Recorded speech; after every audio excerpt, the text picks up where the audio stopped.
Doctor NTR యూనివర్సిటీకి సంబంధించి BPT, BSc, MLT, paramedical ఈ కోర్సులకు సంబంధించి మనకి మెయిన్గా ఇందాక సీట్ అలాట్మెంట్ అయితే రావడం జరిగింది. వచ్చిన తర్వాత మనకు వచ్చిన కాలేజీలో రిపోర్టింగ్ అయితే చేయాలన్నమాట. రిపోర్టింగ్ చేసేటప్పుడు మనం మెయిన్గా కొన్ని డాక్యుమెంట్స్ అయితే పట్టుకెళ్ళాలి. ఆ డాక్యుమెంట్స్ ఏంటి, మనకు కావాల్సిన లిస్ట్ ఏంటి, మీకు టోటల్ ఇన్ఫర్మేషన్ విత్ డేటాతో సహా ఈ వీడియోలు చెప్తాను. వీడియో అక్కడ స్కిప్ చేయొద్దు, ఎండ్ వరకు చూడండి. అండ్ అలాగే మెయిన్గా చెప్పేది ఏంటంటే కేఎంఆర్ కాలేజ్ ఆఫ్ ఫిజియోథెరపీలో ఎవరికైతే సీట్ వచ్చిందో మన ఛానల్ పేరు అయితే చెప్పండి అన్నమాట. మీకు బెనిఫిట్ అయితే అవుతుంది. గుర్తుపెట్టుకోండి, కేఎంఆర్ కాలేజ్ ఆఫ్ ఫిజియోథెరపీ మనకి పుత్తూరులో అయితే ఉందన్నమాట. ఎవరికైతే ఈ కాలేజ్లో సీట్ వచ్చిందో మన పేరు అయితే చెప్పండి అన్నమాట. ఛానల్ పేరు శాస్త్ర కాలేజ్ అన్నమాట. ఇది మనకి నెల్లూరులో అవుతుంది. ఈ కాలేజ్లో BS nursing, B Pharmacy, Pharm D, physiotherapy, diploma in pharmacy ఈ కోర్సులు అయితే అందుబాటులో అయితే ఉన్నాయన్నమాట. సీట్స్ కూడా మనకి అవైలబుల్ అయితే ఉన్నాయి.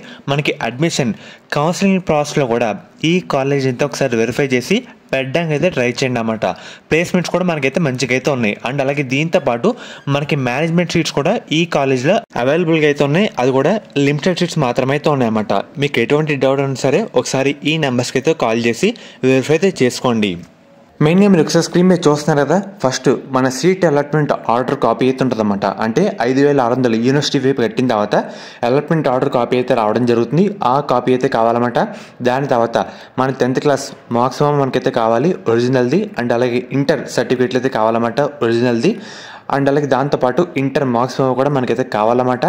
అండ్ అలాగే ఇంటర్ ట్రాన్స్ఫర్ సర్టిఫికేట్ కూడా మనకైతే కావాల్సి ఉంటుంది. 6వ తరగతి నుంచి ఇంటర్ వరకు స్టడీ సర్టిఫికేట్లు అన్నీ మనకైతే కావాలన్నమాట. అండ్ అలాగే లేటెస్ట్ క్యాస్ట్ మరియు ఇన్కమ్ సర్టిఫికేట్ అయితే కావాలి for the fees reimbursement purpose కోసం. అండ్ అలాగే తర్వాత మన రేషన్ కార్డు అయితే కావాలన్నమాట. Student Aadhaar card, mother Aadhaar card, father Aadhaar card ఇవైతే మస్ట్ అండ్ షుడ్గా కావాలన్నమాట. పాస్పోర్ట్ సైజ్ ఫోటోలు కూడా మీ అయితే పట్టుకెళ్ళండి. ఫర్దర్ డేటా అయితే స్టోర్ చేయడానికి అయితే ఉంటుందన్నమాట. నేను చెప్పినన్ని ఒరిజినల్తో పాటు 3 సెట్ల జిరాక్స్ కాపీస్ కూడా పట్టుకెళ్ళండి అన్నమాట. మీకు బెనిఫిట్ అయితే అవుతుంది. అండ్ అలాగే మైగ్రేషన్ రెసిడెంట్స్ ఉంటారో వాళ్ళసరికి నాన్ లోకల్ వాళ్ళు అయితే పట్టుకెళ్ళాలన్నమాట. ఓసీ విద్యార్థులు ఈడబ్ల్యూఎస్ సర్టిఫికేట్ ఇవి ఉంటే సరిపోతుంది అన్నమాట. మ్యాక్సిమం ఇవి ఉంటే సరిపోతుంది.